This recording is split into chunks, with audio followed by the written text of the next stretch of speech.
ఆశ్చర్యం ఏమిటో తెలుసా అండి, వాళ్ళు శాసించారు రాక్షసులు. పన్నగములారా మీరు బుసకొట్టకూడదు, ప్రభువు పడుకున్నాడు అంటే పన్నగములు బుసకొట్టకూడదు, పడగలు దించేసుకుని ఉండాలి. సిద్ధులారా మీరు ఇప్పుడు చప్పుడు చేయకూడదు అంటే వాళ్ళు అలా ఉండాలి. ఆయన సింహాసనం మీద కూర్చుని ఎప్పుడు ఏ ఆర్డర్ వేస్తాడో తెలియదు. ఇంద్రుడు కూడా ఇలా చేతులు కట్టుకుని నిలబడి ఉండేవాడు. తన సంస్థానంలో తానే ఒక పరిచారికుడి కింద ఉండేవాడు. ఉద్యానవనంలో లీలావతితో విహరిస్తూ వాళ్ళు వీళ్ళు పాటలు పాడితే కుదరదు. ఒక శాడిస్టిక్ మెంటాలిటీ అని ఒకటి ఉంటుంది ప్రపంచంలో. అది ఎంత విచిత్రంగా ఉంటుందంటే, నారదుడు తుంబురుడు ఎప్పుడు శ్రీమన్నారాయణుడి మీద కీర్తనలు చేస్తుంటారు వీణ మీద. అందుకని వాళ్ళిద్దరినీ పిలిచి, మేమిద్దరం నందనవనంలో విహరిస్తుంటాం, మీరు ఈ చెట్లు చాటున కూర్చుని పాటలు పాడండి అనేవాడు. ఎవరి మీద? శ్రీహరి మీద పాడితే వాడు ఒప్పుకోడు.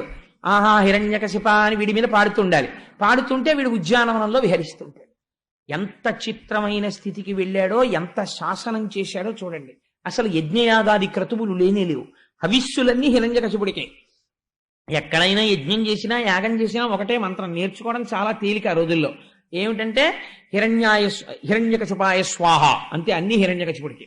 మొత్తం వాడే బుచ్చేసుకుంటాడు, వాడే తినేస్తాడు, అన్నీ వాడివి.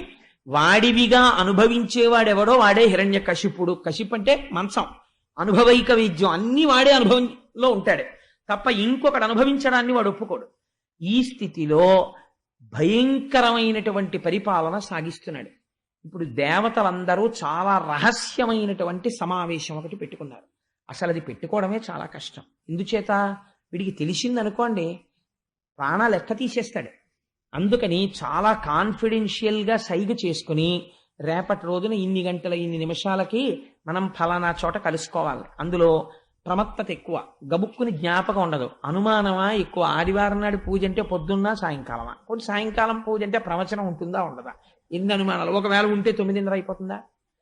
అందుకని ఉండదండి, అంతసేపు ఉండదు. మిమ్మల్ని ఎలా ఉంచుతారు అంతసేపు? కాబట్టి ఏ 9:00కో 8:30కో పంపించేస్తారు. కాబట్టి లఘువైన ప్రవచనం ఉంటుంది.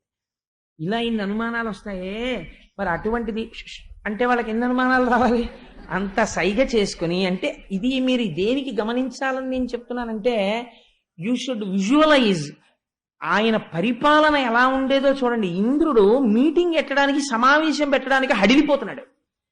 ఒరే ఎవరిని పడితే వాళ్ళని పిలవకండి, కాస్త కడుపులో రహస్యం దాచుకోగలిగిన వాడినే పిలవండి అన్నారు. అందరూ కలిసి సమావేశం పెట్టారు. సమావేశం పెట్టి, ఈ కష్టాలు ఎలా తీరుతాయిరా అంటే, ఎవడి కష్టం వాడు చెప్పుకున్నాడు. ఏం చెప్పమంటారండి, అగ్నిహోత్రుండని యజ్ఞయాగాది క్రతువుల్లో ఎంతో గౌరవించేవారు, ఋగ్వేదంలోనేమో నా గురించి మంత్రాలు చెప్పేవారు, ఇప్పుడేమో వాడు నన్ను పాచకుడు కింద వాడుకుంటున్నాడు. వాడికి ఎప్పుడన్నా చలేస్తే ఓ అగ్ని అంటే నేను ప్రజ్వరిల్లి వాడికి చక్కగా గోరువెచ్చగా ఉండేటట్టే నేను వెలగాలి, ఏమిటి నా కర్మ అని ఆయన. వీళ్ళందరూ ఇలా మాట్లాడుకుంటుంటే మన కష్టాలు తీరే మార్గం ఏమిటి అన్నారు. ఒక్కడే, మనకి ఎప్పుడూ కష్టాలు తీర్చేవాడు ఎవడు? ఒక్కడే ఉన్నాడు. అందుకని ఎవరికి డబ్బు లోటు వచ్చినా ఆఫీసులో వెంకటరత్నం గారే గుర్తొచ్చినట్టు. కాబట్టి ఏం చేయాలి? అందరూ కలిసి శ్రీమన్నారాయణుడినే ప్రార్థన చెయ్యాలి. అందరూ కలిసి శ్రీమన్నారాయణుడు. ఇప్పుడు వైకుంఠానికి వెడుతుంటే మధ్యలో ఎవరన్నా చూస్తే ప్రమాదం. కాబట్టి ఏం చేయాలి? ఇక్కడే కూర్చొని లోపల ప్రార్థన చెయ్యాలి ఆయన్ని. ఇది శ్రీమన్నారాయణుని యొక్క అనుగ్రహం అంటే. ఇది మీరు గుర్తుపట్టాలి. ఇప్పుడు వాళ్ళు కనీసం వైకుంఠం వేపుకి కూడా అడుగు వెయ్యలేరు. ఇటువంటి వాళ్ళు కష్టంతో ఎక్కడున్నారో అక్కడే కూర్చుని ప్రార్థన చేస్తున్నారు. అక్కడికి తానొచ్చి పలకాలి, పలికి వాళ్ళకి ఊరట కల్పించాలి. ఇది స్వామి యొక్క అనుగ్రహం అంటే. వాళ్ళు అంతర్ముఖులై, స్వామి మా కష్టాల్ని తీర్చగలిగినటువంటి పరబ్రహ్మము నువ్వే, మమ్మల్ని ఎలా అనుగ్రహిస్తావు అని ప్రార్థన చేస్తున్నారు. మీరు నేను సభాముఖంగా చెప్పాను అని అనుకోకపోతే మీకు ఒక గొప్ప రహస్యం చెప్తాను.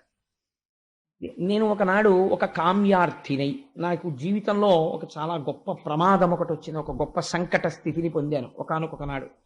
అంటే అది నా కొడుకుకి జరిగినటువంటి ఒక యాక్సిడెంట్ రూపంలో పొందాను నేను.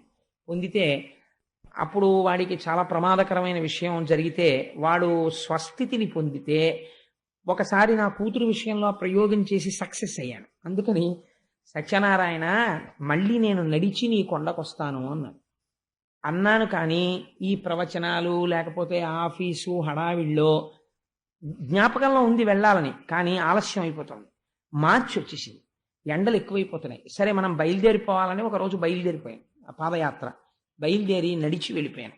నడిచి వెళ్ళిపోయి సాయంకాలం 6:30 అయింది. కొండ దగ్గరికి వెళ్ళేటప్పటికి ఎవ్వరు లేరు, ఒక్కడనే భాగవతం పారాయణ చేసుకుంటూ వెళ్ళిపోయాను.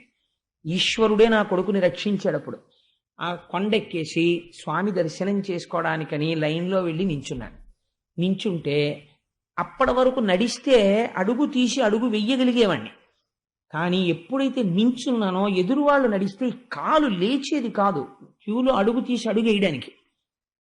ఎవరో ఒక ఆయన గబగబా వచ్చి అన్నాడు, మాస్టర్ మీరు ఏమిటండి క్యూ నడిచేస్తుంటే మీరు అలా నడుస్తారేమిటి, ఓపిక ఉన్నవారే కదా, అంత మనిషి ఉన్నారు అడుగేయిద్దా అన్నాడు. నేను అన్నాను, అయ్యా లేదండి, నేను ఒక కామ్యం కోసం మొక్కుకుని నేను కాకినాడ నుంచి తెల్లవారుజామున బయలుదేరి పాదయాత్రలో వచ్చాను, కాళ్ళు పట్టేసేయండి, అడుగు పట్టలేదు, అందుకని నిలబడిపోతున్నాను అన్నాడు. ఆయన ఎవరో నాకు తెలియదు. ఆయన వెంటనే ఒకరిని పిలిచి తాళాలు తీ అన్నాడు. వారు గబగబా తాళాలు తీసేశారు. మాస్టారు మీరు నా వెనకాతలు రండి అన్నాడు. అని చేయి పట్టుకుని నేను ఆయన అయ్యా మీరెవరు అని అడుగుదామంటే కుదరట్లేదు. అడుగులు వేసుకుంటూ తీసుకెళ్ళి తిన్నగా సత్యనారాయణ స్వామి వారి అంతరాలయంలోకి తీసుకెళ్ళి వీరి గోత్రనామాలతో పూజ చేయండి అన్నాడు. వాళ్ళు గోత్రనామాలతో పూజ చేసి నాకు ప్రసాదం ఇచ్చారు. ఆ పువ్వులు అవి నిర్మాల్యం ఇచ్చారు. తీసుకుని నేను దిగలేక మెట్లు దిగుతున్నాను ఏంటి స్వామివారి యొక్క ఆ కింద యంత్రాలయం దగ్గరికి. ఆయన మళ్ళీ వచ్చి లోపలికి ఈయన లోపలికి పంపండి అన్నారు. అంటే వాళ్ళు పంపించేశారు. ప్రదక్షిణం చేసిరండి మాస్టారు అన్నాడు. చేసేసి వచ్చేసాను. మళ్ళీ చెయ్యట్టుకుని ఆయన కనపడ్డ వాళ్ళందరూ ఆయనకి నమస్కారం సార్ అంటున్నారు. ఆయన ఎవరో అడుగుదామంటే నాకు కుదరట్లేదు. ఇలా తీసుకెళ్ళి ఆయన నన్ను ప్రసాదాలు కొనుక్కునే దగ్గరికి వెళ్ళి కూర్చున్నాను. లేచి వెళ్ళి టోకెన్ కొనుక్కుని ప్రసాదం కొనుక్కోవడానికి ఓపిక లేదు. ఆయన అన్నారు, ఏమండి మీరు ప్రసాదం తీసుకోవాలేమో అన్నారు. అవునండి అన్నాను. ఆ డబ్బులు ఇలా ఇవ్వండి నేను తెచ్చి పెడతాను అన్నారు. నేను డబ్బులు ఇచ్చాను. ఆయన ప్రసాదం ప్యాకెట్లు తెచ్చి నాకు ఇచ్చేశారు. మాస్టారు ఒక కప్పు కాఫీ తాగండి అని వెళ్ళి ఒక కప్పు కాఫీ తెచ్చి ఇచ్చారు. కాఫీ తాగాను. తర్వాత ఆయన అన్నారు, ఖచ్చితంగా అదే సమయం నా కొడుకుకి యాక్సిడెంట్ అయినప్పుడు ఏ మంత్రం వినపడిందో నేను ఏ మంత్రం గురించి వ్యాఖ్యానం చేద్దామని హనుమ గురించి నమస్తే వాయోత్తమేవ ప్రత్యక్షం బ్రహ్మాసి అన్న దానిలో వాయుపుత్రుడిగా చెప్దామని మా దొరగారింటికి వెళ్ళా. అప్పుడు జరిగిన యాక్సిడెంట్ అది. అదే మంత్రం అన్నవరంలో వినపడుతుంటే నేను ఆశ్చర్యచకితుడనై ఇలా చూస్తున్నాను. నేను ఆయనతో ఒక్క మాట మాట్లాడలా. నేను ఇలా కామ్య సంబంధినై వచ్చాను, కోరిక తీరన్నాను అంతే. ఆయన నా దగ్గరకు వచ్చి నిలబడి అన్నారు, మాస్టారు మీరు ఎప్పుడైనా సరే ఆపద వచ్చినప్పుడు ఇక్కడ శుద్ధితో ఈశ్వరుడున్నాడు అని నమ్మి మీరు అడిగితే మా స్వామి ప్రభావం ఈ యంత్రాలయంలోంచి ఎక్కడికైనా వినపడుతుంది. ఈ బ్రహ్మాండంలో వినబడి మిమ్మల్ని ఆదుకోగలడు. మీరు ఆదుకోగలరు కాబట్టే ఏ మంత్రం గురించి మీరు వెళ్ళారో ఆ మంత్రం వినపడుతుండగా మీరు ఇవాళ ప్రసాదం నా చేత్తో పట్టుకున్నారు. సంతోషం, మీ కార్యం తీరింది కదా అని వెళ్ళిపోయాడు. వెళ్ళిపోతే నేను ఆయన అయ్యా మీరెవరో అని అడుగుదామని ప్రయత్నం చేస్తున్నాను, కాళ్ళు సహకరించట్లేదు. ఈలోగా నేను మెల్లిగా లేచి ఆయన వెళ్ళిపోయాను తీసుకువెళ్ళి అక్కడ కనపడ్డ వాళ్ళని, ఆయన ఎవరండి ఇలా వెళ్ళినా, ఎవరు వెళ్ళారండి అంటాడు. ఎవరు వెళ్ళారంటే నేను ఒక ఆయన ఇప్పుడు నాకు సహాయం చేశారండి, గుళ్ళోకి కూడా తీసుకెళ్లారు, నాకు అర్చన చేయించారు, ఇంకా మళ్ళీ గుళ్ళోకి ఎక్కడానికి కాళ్ళు సహకరించవు. సరే ఇంతలోకే నా భార్య ఫోన్ చేసింది, ఏమండి మీరు పాదయాత్ర వెళ్ళారని ఎవరికి చెప్పొద్దని చెప్పాను నేను. మీరు పాదయాత్రకు వెళ్ళారని తెలిసింది, శివకుర్తి భాస్కరారు అయ్యో ఒకవైపే కదమ్మా మొక్కారైనా రెండో వైపు వారిని నేను కొండ మీదకి వెళ్ళి కారులో తీసుకొచ్చేస్తానని. ఎంత ఆశ్చర్యమో చూడండి. తెలియగానే శివకుర్తి భాస్కరారు కారు వేసుకుని కొండ మీదకి వచ్చి కారు ఎక్కించుకుని తీసుకొచ్చారు.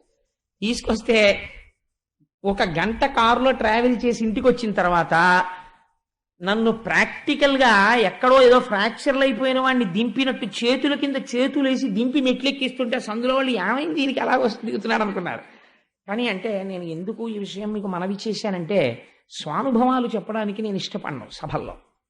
అయితే ఇవాళ ఎందుకు చెప్పానో తెలుసా అండి, ఈశ్వరుడు పూజామందిరంలో కూర్చుంటే దొరికేవాడు కాడండి. నారాయణుడు ఎంత కరుణామూర్తి అంటే మీరు ఎక్కడ కూర్చుని ఆర్తితో స్వామి ఉన్నాడు అని నమ్మి మీరు ఆయన్ని పిలిస్తే ఆయన పలికి తీరుతాడు. అలా జరిగి తీరుతుంది. నేను స్వానుభవం చెప్తున్నాను. నేను ఉట్టినే ఉపన్యాసం చెప్పట్లేదు, ఒక పరమ యథార్థాన్ని మీకు ఆవిష్కరించాను.